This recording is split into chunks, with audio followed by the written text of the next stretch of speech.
Morning, everybody. I understand we didn't have the Republican leadership here, so I think I could say, I'm comfortable saying on behalf of the Republican leadership as well, that the biggest Republican victory we had this week was defunding Planned Parenthood and passing a bill to do that. I think that we once again have renewed our commitment and the mandates that we're hearing from the voters that actually sent us here in supermajority status in every statewide office to fight for the pro-life cause. And we've done that here once again this week. And let me take a step back real quick. And I just want to explain to you once again why I supported that, why every member of the Republican caucus supported the bill that was sponsored by Senator Mary Elizabeth Coleman. It's because not only do we believe that life is precious, but the institution of abortion hurts women.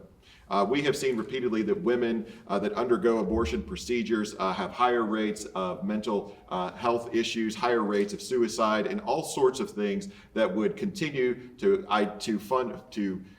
support the idea that abortion hurts women. And I was really disappointed this week that we couldn't find not one Democrat that were willing to stand up in defense of women around this state and defend them from the scourge of abortion. And I think that's really at odds with what we just heard at the press conference, because when you have folks up here saying they'd like to protect women but are continually voting against policies that would do just that, it makes me believe that that's why a lot of folks have frustrations with a lot of politicians. Now, I can tell you that for the past 2 decades in this state, Missouri voters, not in the primaries, but in the general election, Missouri voters have said unequivocally that they also believe that life is precious, that they also believe that abortion hurts women. And they have sent supermajorities down here to Jefferson City to do exactly what Republicans have done this week. And I know there's a lot of talk about the upcoming general election. As you all know, I'm looking forward to that general election as well. But I would be stunned that if suddenly Missouri stopped being a pro-life state, which it has been, and that is why Democrats were originally thrown out of power in the early 2000s, is because that party stopped believing in the preciousness of life. That party stopped believing that fighting for women and supporting women, protecting them from this scourge was a worthwhile endeavor. And I guess we'll find out, and I look forward to that conversation. I know that we also have some conversations going on this week. We passed a couple other bills, but I think the big thing that's a lot of folks are looking at is the passage of the FRA. At least from the Freedom Caucus perspective, we've been very clear on this. We want to see not only the the proper Planned Parenthood bill, which did pass this week, but we also want to see a conclusion to the initiative petition reform discussion. Now, I understand the House is moving maybe a little bit slower than we like, but we hope to get that initiative petition bill back over to the Senate, and maybe we can get that done in the very near future. And as far as I keep hearing about this $4 billion hole that will be blown in the budget, let me tell you something. When I first got here in the Senate, the state budget was $27 billion. If we don't pass the FRA bill, and the state budget has to shrink down to $47 billion, it'll still be $20 billion of where it was when I came into the Senate chamber.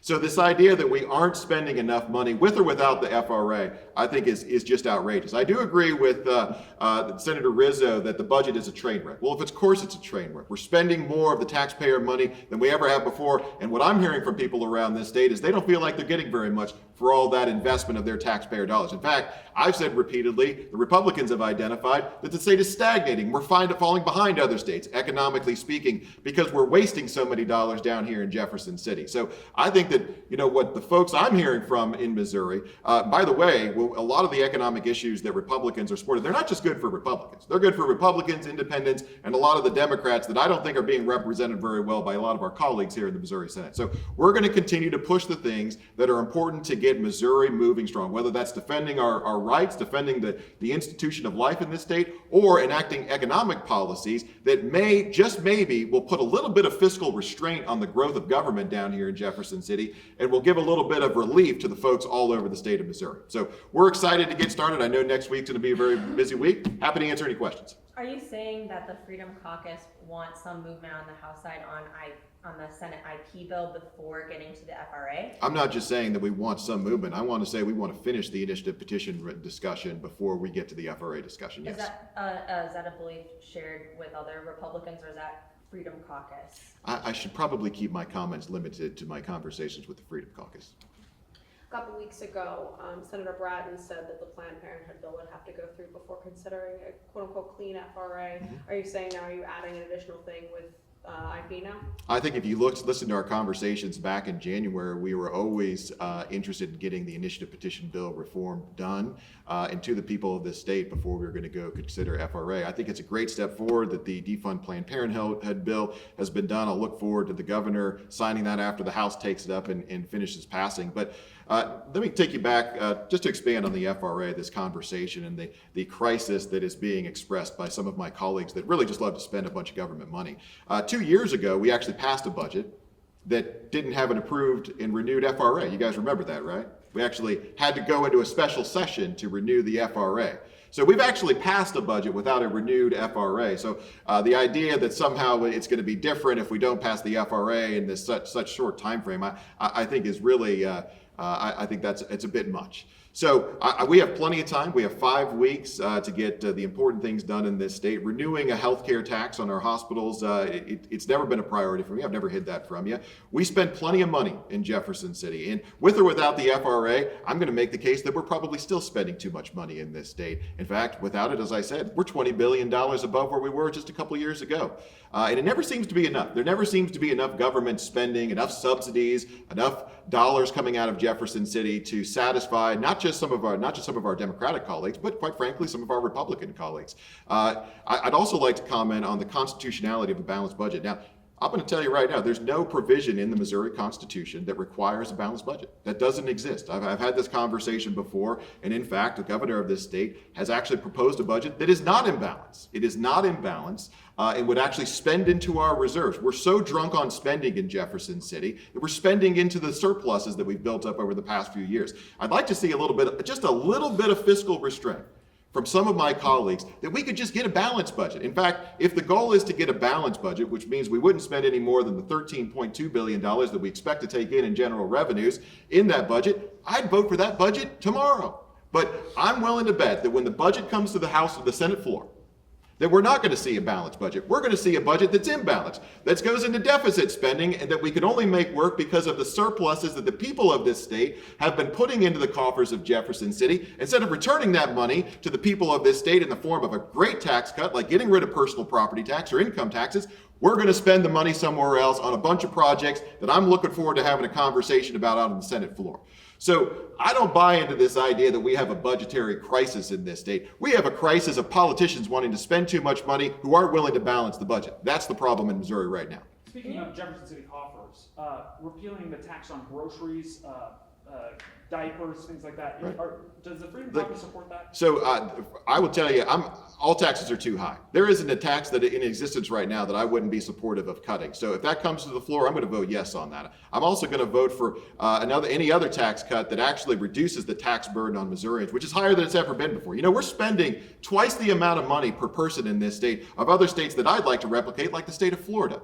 And yet, in spite of that record level of spending, I don't hear any desire from my colleagues to want to actually have some fiscal restraint. So we could cut taxes on food and groceries. We could cut taxes on personal property tax. We could reduce the income tax. Yes, we could reduce the corporate tax as well. And guess what? We're still going to have plenty of cash for all the special interests down in Jefferson City that are trying to get those dollars. So we're going to continue to be, the Freedom Caucus right now, I think, is leading the charge on being the fiscal conservatives that we promised to be in campaign season. And if we want to know who's going to show up to defend the fiscal conservatives, I think they're going to show up in the general election just like they've been showing up and demanding these kind of reforms every year for the past 2 decades, or excuse me, every 2 years for the past 2 decades. So I welcome that conversation. And speaking of showing up, Senators Bratton, Hoskins, and Shore aren't here again. So I think you guys just don't think I'm doing a good job here. I really don't know what it is. I'm just coming out here because I like to talk to you guys a whole bunch. So I'm going to continue to do that. If you guys want to talk to any senator that's a member of the Freedom Caucus or otherwise, I don't think that you're going to have any trouble finding them.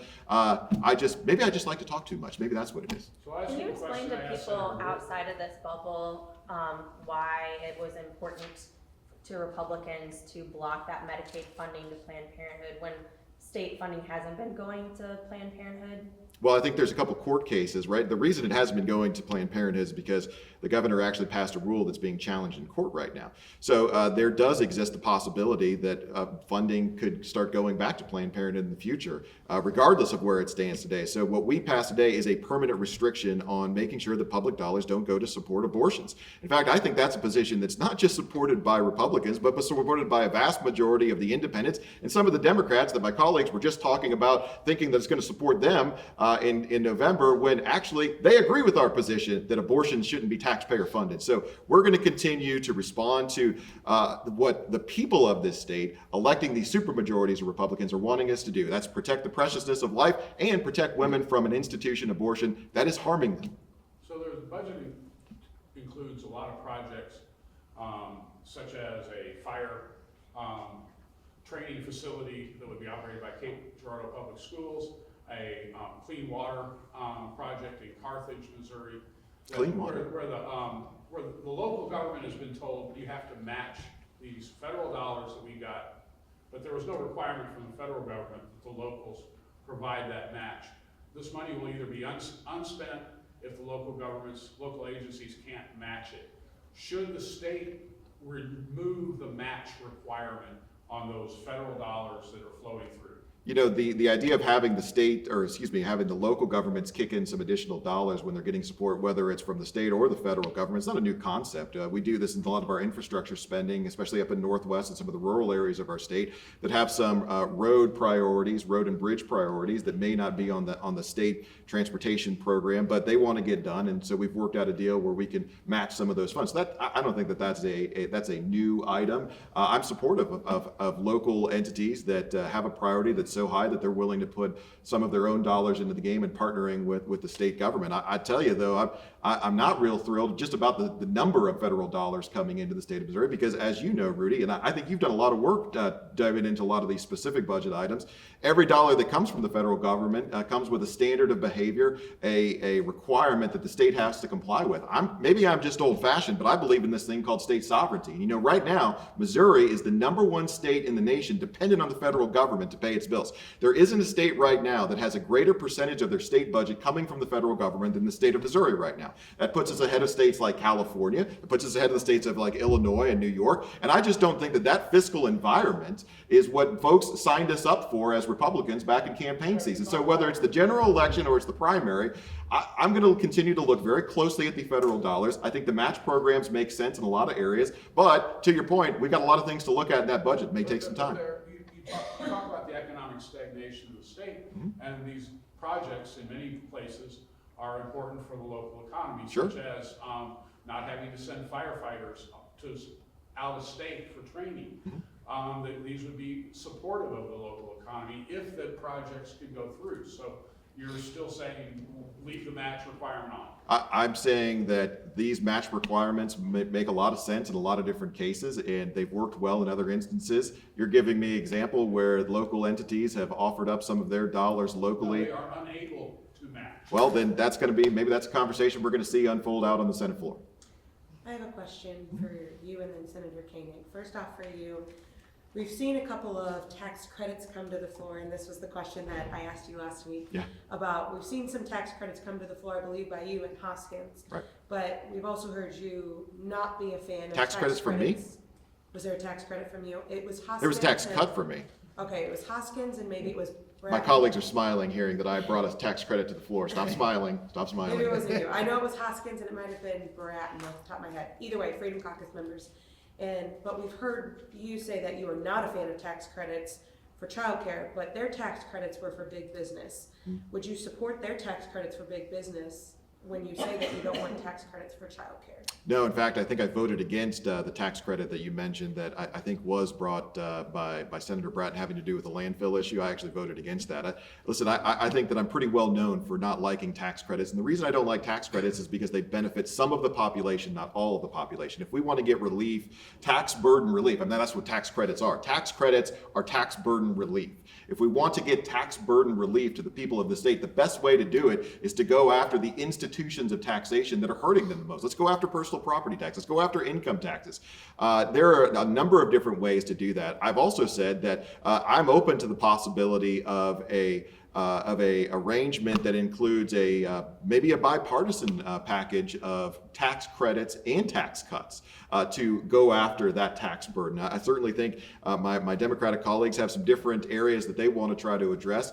I don't know why we can't do both. Again, none of the problems in this state have anything to do with government not getting enough of our money right now. We have so much money being spent out of Jefferson City that if we're interested, we collectively as a Senate are interested in doing so, we can get a major reduction in the tax burden, and it could be a combination of some tax credits and some broad tax cuts. That can be done. The question is, are we all interested in something that looks like that? I'm certainly interested. I'm open to those discussions. I've said that here. I've said that on the Senate floor.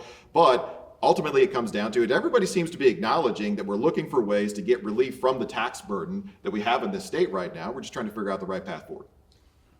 Senator Koenig, my question involves something that's been kind of viral on social media this week involving the education bill. I don't know if you heard that homeschoolers couldn't have guns in their... Yeah, I mean, if you look at that statute's dealing with public schools. It talks about school boards, buses, and so I don't think anything would actually change. Currently in statute, homeschoolers are defined as a school currently, and so the bill doesn't actually change that.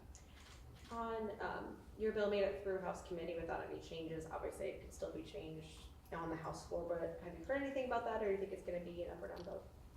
I mean, my understanding right now that it's likely to be an up or down vote on the bill with no amendments. And getting back to the tax credit, I'm fundamentally against government kind of manipulating the free market. I believe that's intrusion into the free market. The best way is to provide tax relief to all taxpayers. If you look at the people leaving California, it's not because and going to Texas. It's because Texas doesn't have an income tax. People going from New York to Florida, it's because Florida doesn't have an income tax.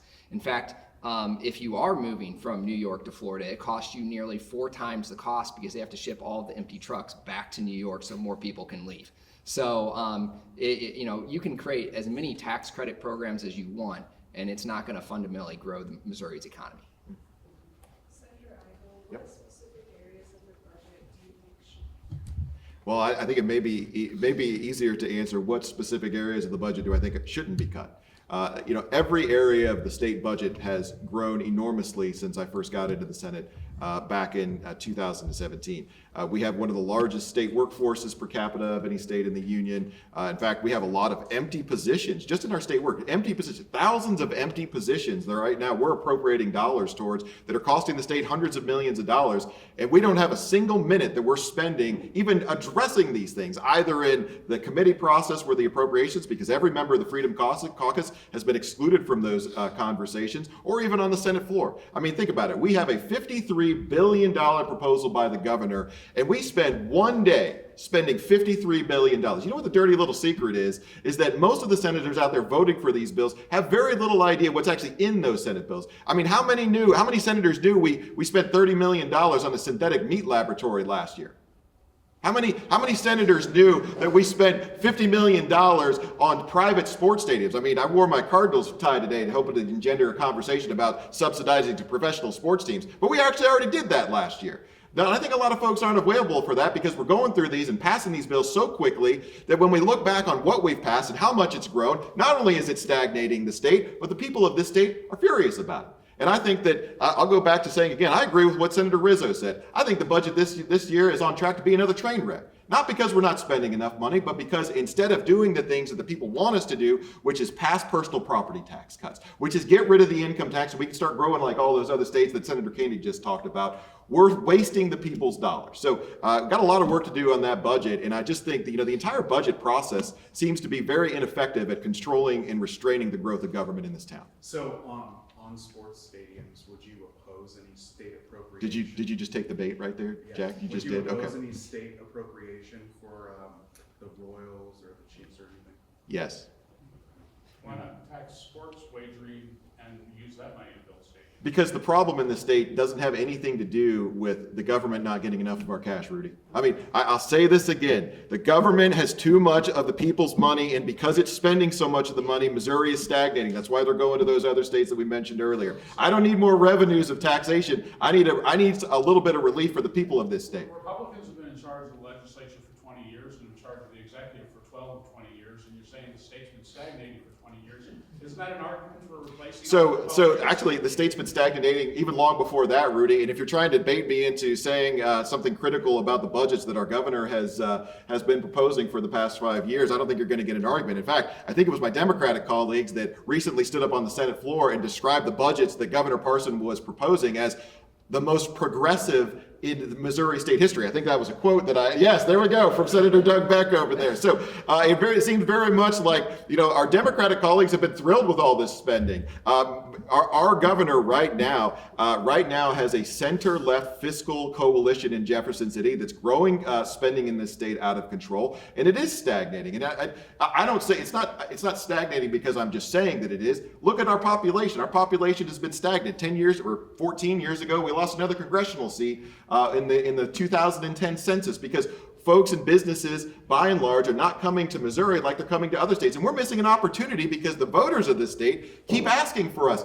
to get rid of personal property tax and to implement those economic policies and, quite frankly, some of the fiscal policies in our budget that are going to move this state forward. But fortunately, we've had too many Republicans down here, and the governor is chief among them when it comes to the finance of the state, working with our Democratic colleagues instead of working with the conservative elements in the Missouri Senate and the House to restrain and control government just a little bit more. Given that there's bipartisan agreement on sorry to belabor this point, but the repeal on grocery tax, food tax, given that there's bipartisan support on that, should that be a higher priority than personal property? I'm just trying to square where, which do you think would provide a more widespread benefit to Missouri? I'm ready to vote yes on both of those tomorrow. And I'll tell you, the priority should be lowering the tax burden on Missouri citizens. And I think that's an interesting question. If there is bipartisan support on supporting a elimination of the sales tax on food, as you described. And by the way, I don't. There's opposition to that. Yeah, that's what I was saying too. And I don't know that there's a single member of the Freedom Caucus that opposes that, but I don't think there is. I think the reason is there's a lot of terror. There's a lot of terror in the air that, wow, what if we lost $1 billion in general revenue? So there's a concern about the fiscal impact of those tax cuts. And so it kind of really does identify the fact that we're talking about cutting taxes, but are we willing to do it? I'm willing to vote on that bill tomorrow. I think Senator Koenig and Senator Carter is willing to vote on that tomorrow. I don't want to speak for you guys, but cutting the tax burden ought to be more of a priority. We should be setting, I believe that we should be setting this massive bloated budget aside and talking about how we can reduce the tax burden before we spend $20 billion more than we were just a few years ago. Aren't you just making it harder for cities to hire police officers and firefighters and emergency? If we would implement some of these economic policies that I'm talking about, Jack, I think that population would start coming to Missouri, and then it would be much easier for local cities to find the employees that they need. The fact you mentioned St. Louis City. One of the biggest problems that St. Louis City has is that everyone's leaving St. Louis City because the economic situation in St. Louis City is a disaster. Crime is out of control, and the soft-on-crime regimes in St. Louis City are not doing anything about it. So if we want to start hiring more folks in the city of St. Louis, whether it's firefighters, whether it's police officers, whether it's folks in growing businesses, maybe we should look to start putting bad guys in jail, and maybe we should look to reduce the tax burden so all of Missouri can start growing again. Well, like for example, the tow lot in St. Louis is full of abandoned cars. The tow lot. Okay. They have 6 staffers right now, and they're trying to raise pay to hire more people to tow abandoned cars off the street. Yeah. But if they have less money coming in, how can they continue to raise You're pay? looking at the money. I'm looking at the fact that there's just less people for them to hire because everyone's leaving the city of St. Louis. If you want to provide a more vibrant economy in the city of St. Louis, it's not a secret here. This is true for everywhere. A thriving, growing population provides the best economic opportunity. You guys know I used to run a small business. I used to say in business that with sales, everything else can be fixed. Well, in geopolitics, I'm fond of saying that with population growth, everything else can be fixed. If the way you're doing things is attracting talent, innovation, population to your areas, a lot of the problems that you're describing take care of themselves. look at the fastest growing areas of the state right now. The fastest growing areas of the state, which happen to also be some of our suburban areas that are growing and thriving, which is great for those areas. I come from one of those areas in St. Charles. I want to see that same kind of success happen in the city of St. Louis, because I understand that we cannot be successful as a state if St. Louis City continues to pursue their soft on crime, anti-economy agenda that they've got going down there. So I want to see the population, I want to see people coming to this state. And if we can enact those policies to protect the taxpayer of this state, maybe provide a little bit of conservative fiscal restraint on this town, maybe that can actually start providing that element that we're so desperately needed in Kansas City and St. Louis, both of whom are in the top 20 for violent crime right now in the country. Not asylum-seeking migrants, though, adding to the population, though, right? Well, I've always been very clear that we want folks to come here legally. I've been crystal clear about that, and we're not going to compromise. Seeking asylum is legal. Like, are you saying that? I disagree with the Joe Biden executive order that is bypassing our immigration rules and regulations and bringing folks into this country. And I think that there is a lawsuit being pushed by 20 attorney generals, including our own, that agrees with that assessment. So I want to be very clear. I want to attract growth, innovation, and population to this state, but we're going to do so legally. All right. Thank you, everybody.